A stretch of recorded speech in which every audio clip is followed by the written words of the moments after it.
Hello friends, welcome back. So friends, ఈరోజు వచ్చేసి మనకు స్టాక్ మార్కెట్ సంబంధించి అనాలిసిస్ చూద్దామండి. సో ప్రెజెంట్ మనకైతే ఇక్కడ యూఎస్ స్టాక్ మార్కెట్ అయితే ఇండెక్సెస్ కనిపిస్తున్నాయి. సో అన్నీ కూడా మనకు పాజిటివ్లో ఉన్నాయి. ఇక్కడ మనం చూడవచ్చు. సో డౌ జోన్స్ కావచ్చు, నాస్డాక్ కావచ్చు, తర్వాత S&P 500 కావచ్చు. సో అన్నీ కూడా మనకు పాజిటివ్లో అయితే మనకు రన్ అవుతున్నట్లు ఇక్కడ మనకు కనిపిస్తుందండి. సో ముఖ్యంగా చూసినట్లయితే మనకు మెయిన్గా వచ్చేసి గిఫ్ట్ నిఫ్టీ. సో ఇది కూడా మనకు 820 పాయింట్స్ అయితే మనకు గెయిన్లో ఉంది. అండ్ 3.65% మనకు మరి ప్రాఫిట్లో అయితే ఇక్కడ కనిపిస్తున్నది. ఇది గిఫ్ట్ నిఫ్టీ వచ్చేసి ప్రజెంట్ అయితే మనకు గిఫ్ట్ నిఫ్టీ అనేది రన్ అవుతుంది.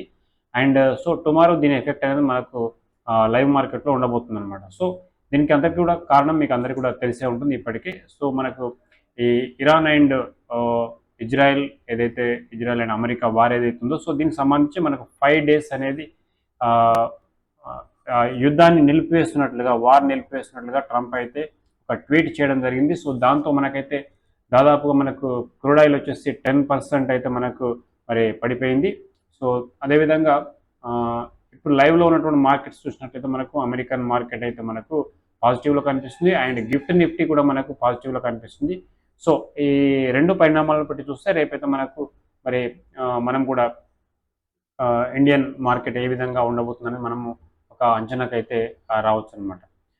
సో ఇది అండ్ సో టుడే వచ్చేసి FII అండ్ DII కనుక చూసుకున్నట్లయితే మనకు ఇక్కడ సో DII వచ్చేసి మనకు ఈరోజు సో నెట్ వచ్చేసి నెట్ వాల్యూ పాజిటివ్లో ఉంది, 11,353 అండి. సో బట్ FII మాత్రం మనకు నెగిటివ్లో ఉంది, 9,665 అనమాట. సో ఇక్కడ కూడా మనకు FII నెగిటివ్లో ఉంది, తర్వాత DII పాజిటివ్లో ఉన్నదన్నమాట.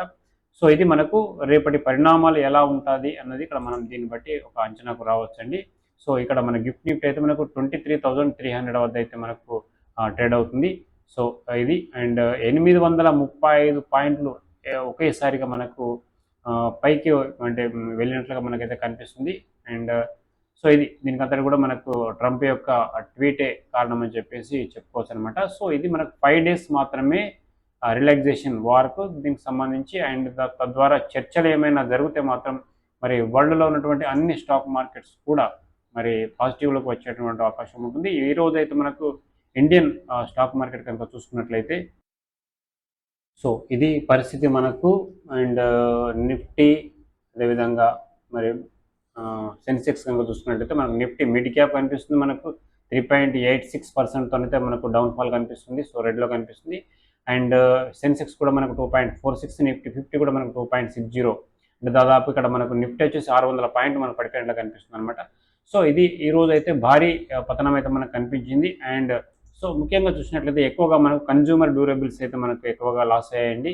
తర్వాత నిఫ్టీ మెటల్ కూడా చాలా, అంటే మెటల్ సెక్టర్ మాత్రం చాలా ఈరోజు పతనమైనట్టుగా మనకైతే కనిపిస్తుంది. చాలా లాస్లో అయితే మనకు కనిపిస్తుంది అనమాట. దీంతో పాటుగా BSE మెటల్స్ కూడా అండ్ రియాలిటీ కూడా మనకు ఎక్కువగా మనకు నష్టాలు అయితే కనిపించింది. సో తక్కువ నష్టపోయింది మాత్రం మనం ఇక్కడ చూసినట్లయితే నిఫ్టీ IT అనమాట. So IT sector and tech sector వచ్చేసి, టెక్ సెక్టర్ కంటే IT sector, Nifty IT sector వచ్చేసి మనకు తక్కువగా లాస్లో ఉంది, అంటే దాదాపుగా ఫ్లాట్గా ఉందని చెప్పేసి అయితే మనం చెప్పుకోవచ్చు అనమాట. సో ఇది మనకు ఈరోజు ఇంతగా పతనమైనటువంటి మన స్టాక్ మార్కెట్. రేపు కొంత పుంజుకునేటువంటి అవకాశం మేబీ ఉండవచ్చు ఇప్పటికైతే ఉన్నటువంటి న్యూస్ ప్రకారం. అండ్ ఇంకా ఏమైనా నైట్ ఏమైనా మనకు న్యూస్ కనుక వచ్చినట్లయితే దాని ప్రభావం అయితే మనకు ఈ గిఫ్ట్ నిఫ్టీ పైన కనిపిస్తుంది. అదేవిధంగా నెక్స్ట్ రేపు మార్కెట్ పైన కూడా మనకు కనిపిస్తుందని చెప్పుకోవచ్చు అనమాట. సో అయితే ఇప్పటివరకు అయితే ఇజ్రాయెల్ నుండి అయితే మనకు ఎలాంటి మరి పాజిటివ్ వాళ్ళ అనౌన్స్మెంట్ అయితే రాలేదు. మేము కూడా యుద్ధం ఆపేస్తున్నామని చెప్పేసి కేవలం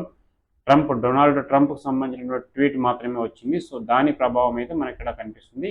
ఇంకా పూర్తి స్థాయిలో ఇజ్రాయెల్ కావచ్చు, తర్వాత ఇరాన్ కావచ్చు, తర్వాత ట్రంప్కి సంబంధించి లైవ్ అనౌన్స్మెంట్ కావచ్చు వచ్చినట్లయితే ఇంకా మంచి మరి మార్కెట్ పైన మంచి పాజిటివ్ ప్రభావం ఉండేటువంటి అవకాశం అయితే మనకు ఉంటుందని చెప్పుకోవచ్చు అనమాట. సో ట్రంప్కి సంబంధించి ఇక్కడ మనకు న్యూస్ అయితే మనం చూడవచ్చు. Donald Trump back down, Iran media denies and talk after US president claims of productive conversation అని చెప్పేసి ఇక్కడ మనకి కనిపిస్తుంది. సో ఏదైతే ఇంతకుముందు